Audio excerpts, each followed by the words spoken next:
काय मागणं मागितलं, कारण आज फुगडी सुद्धा खेळा तुम्ही दिसत नाही. महाराष्ट्राची ही फार मोठी सांस्कृतिक परंपरा आहे, आध्यात्मिक परंपरा आहे, आनंदाची परंपरा आहे आणि सर्वांना प्रेम देणारी ही परंपरा आहे. मला असं वाटतं दरवर्षी सालाबादप्रमाणे आम्ही सातत्यानं ह्या संपूर्ण भक्तिभावनेनं ह्या आनंदाच्या सोहळ्यामध्ये सहभागी असतो. आज आम्हाला अभिमान आहे की 300-350 वर्षापासून चाललेली ही अत्यंत महाराष्ट्रातली एक वैभवशाली परंपरा ही आज आपल्या लाखोच्या संख्येनं भाविक वर्ग एकत्र येतोय. मी सर्वांचं अंतःकरणापासून स्वागत करतो.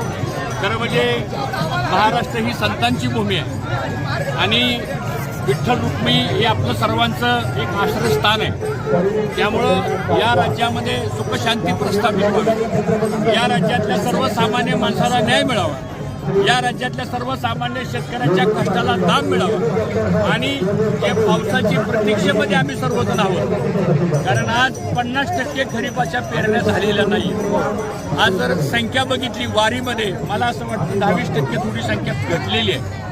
कारण आज सर्वसामान्य गरीब वर्ग अडचणीमध्ये आलेला आहे. पांडुरंगाच्या चरणी एवढीच प्रार्थना आहे की त्याला ह्या संकटातून बाहेर काढावं आणि सगळ्यांचा संसार प्रपंच आनंदानं जावा, एवढीच अपेक्षा या ठिकाणी. आजची फुगडी चांगली जमली, राजकीय कसं काय नाही. आजची फुगडी ही वारकरी संप्रदायामधली आणि आध्यात्मिक विचारावरती आधारित असलेली आजची आमची फुगडी होती. कुस्ती चालू आहे. याला राजकीय फुगडीचा अर्थ आपण देऊ नये. फुगडी आणि कुस्तीमध्ये फरक आहे. त्यामुळे आजची ही फुगडी होती, ही कुस्ती नव्हती. कुस्ती पाहायला मिळेल का 2029ला हीच कुस्ती पाहायला मिळेल का? कुस्ती ही आखाड्यामध्ये असते, कुस्ती ही या वारकरी ह्याच्यामध्ये नसते. धन्यवाद.